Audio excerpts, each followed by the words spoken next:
Ang mga tao ngayon sa Hades ay punong-puno ng regret, pagsisisi, at punong-puno ng sana, sana, sana, pero huli na. Good morning everyone. Join me as we explore Hades. Ang tunay na larawan ng Hades ay tanging nabanggit lamang doon sa Lazaro at mayaman. Sa Lazaro at ang mayaman, makikita natin that nag-uusap si Amang Abraham at ang lalaking mayaman. Katabi naman ni Amang Abraham, si Lazaro. Itong si Lazaro ay inapi ng husto nitong mayaman. Pero may sasabihin po ko sa inyo, huwag niyong isipin na napunta itong mayaman sa impyerno dahil inapi niya ito. Hindi po. Sa konteksto po ng New Testament, pananampalataya lamang po sa Panginoong Hesus ang sukatan. Pero since ito pong mga taong ito ay nasa Old Testament, malamang ang sukatan dati rito ay law. So, kaya doon po siya. At saka siguro dahil talagang minahal niya ang kanyang kayamanan. Kaya sabi ko po sa inyo, ang mga taong sobrang busy sa mundong ito, mapupunta ng impyerno. Hindi dahil sa kanilang kasamaan, kundi dahil sa sobrang busy nila, makakamatayan nila yan, makakalimutan nila, or hindi nila magagawa yung pinaka-importante, ang makilala si Lord Jesus. Si Jesus lang po ang kailangan ma-encounter ng tao upang pumunta ng kalangitan. At pag napabayaan yan, magiging huli na ang lahat for them. It's so sad to think, meron ba kayong kilala na namatay na? I mean, I don't want anyone here to speculate bad things happen to a dead person, but I think meron kayong kilala na walang panahon sa Diyos o kay Jesus nung nabubuhay pa. When you share Jesus, tinatanggihan nila, tinatawanan nila tayo, at ngayon alam natin patay na sila. Meron po ba kayong alam?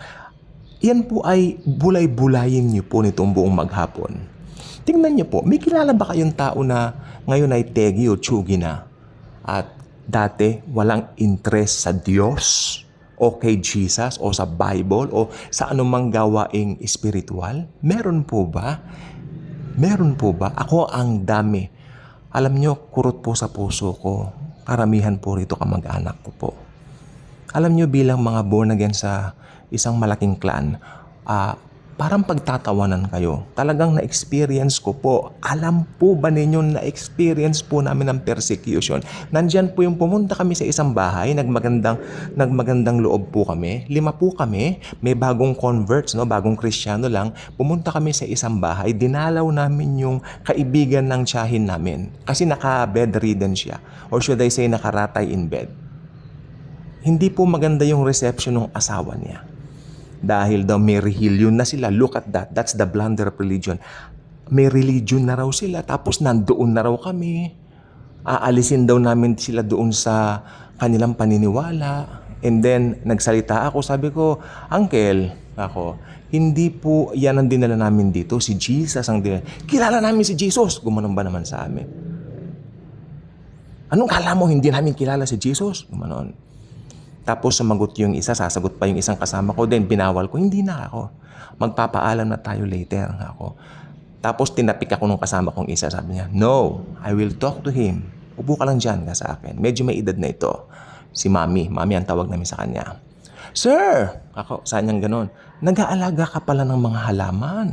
Ang ganda ng mga orchids mo. Kanino ko pa tinitignan? Sabi niya. Ay, oo, kanong matanda. Hindi, nakita niyo? So, nakuha niya yung loob. Pagkatapos, sinabi niya, si Jesus po kasi, diretso agad siya, namatay sa krus para sa atin. Hindi po religion ang dala namin, sabi niya. Ang dala namin ay ang Panginoong Hesus. Maniwala kayo na namatay siya sa krus para sa inyo. Nag-init muli ang matanda. Nag-init muli ito. Although medyo malamig na ng konti, pero iba pa rin ang reception talaga. Ang gospel, makinig po kayong mabuti, ay mahirap po talagang ipasok kung lalaso na ng relihiyon ang ulo, ang isip ng tao. Ang religion po ang pinakamalaking dahilan bakit pumupunta ng Hades ang karamihan. Dahil nakakandado pa raw sila eh. Nakalak kami. Nakakandado kami dyan. Okay, nakakandado kayo. Pero pag kinandado ang impyerno sa inyo, yari kayo. Hindi ba? Hindi pa nanakot ito. Bakit araw-araw meron tayong sharing ng ganito? Dahil mahal namin kayo. Ngayon, ang ginawa na lang po namin, we leave a message dun sa nakaratay kasi yun naman po ang kilala namin talaga. Tsahin po namin na may ano doon ang may kilala. Pinag-pray na lang po namin dahil mainit talaga siya pag yung matanda umiinit ang ulo pag alam niyang binabasa namin yung mga Bibles, ganyan. So, nag-pray na lang po kami. Umalis na po kami. Na-shock ngayon yung bagong convert. Ay, ganyan pala. Kaya, oo! Sabi namin, masana, ikaw umpisa pa lang yan. Tapos nagpunta kami sa ibang bahay pa. After ilang araw, yun nga yung bahay na yun. Pagkakaperahan ba yan? Ginanon na naman kami. Ang daming persecution, mga kaibigan, mga kapatid. Ang dami, hindi lang po yan. Diba? Alive. Meron pa yung naglalakad kami sa may alive. Anong ibig sabihin nun? Oh, ito na yung mga praise the Lord, hallelujah.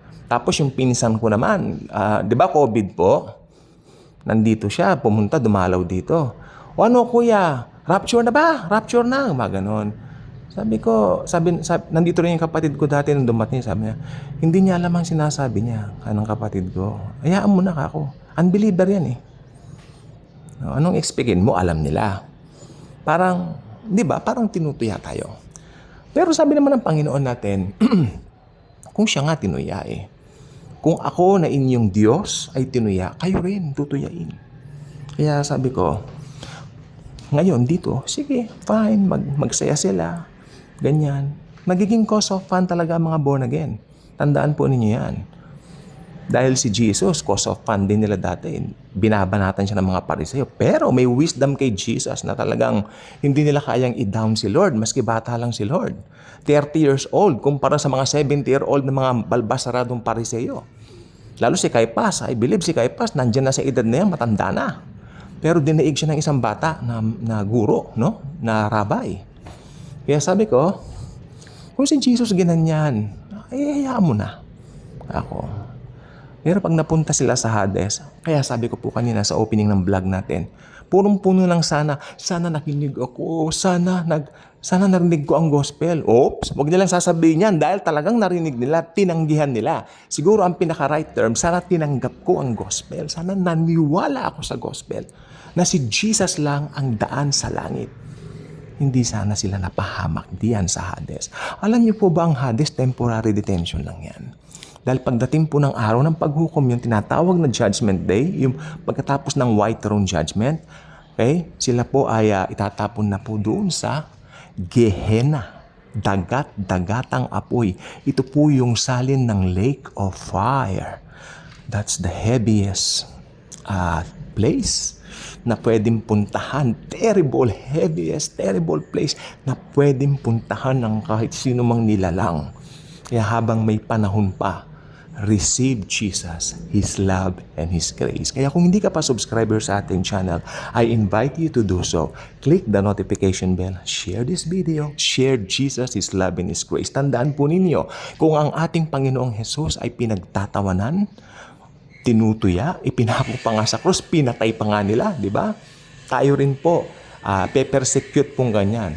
Amen? Pe-persecute po, daranas tayo ng persecution, pagtatawanan tayo, iinsultuhin tayo sa pangalan ng Panginoong Hesus.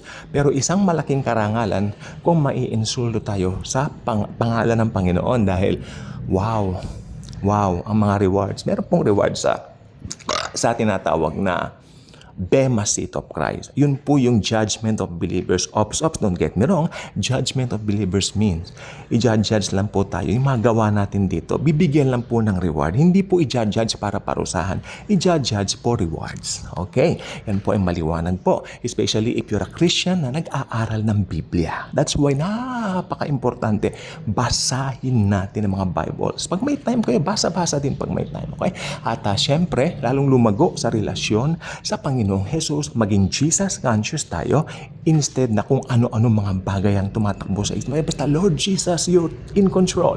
Bahala na po kayo. Okay?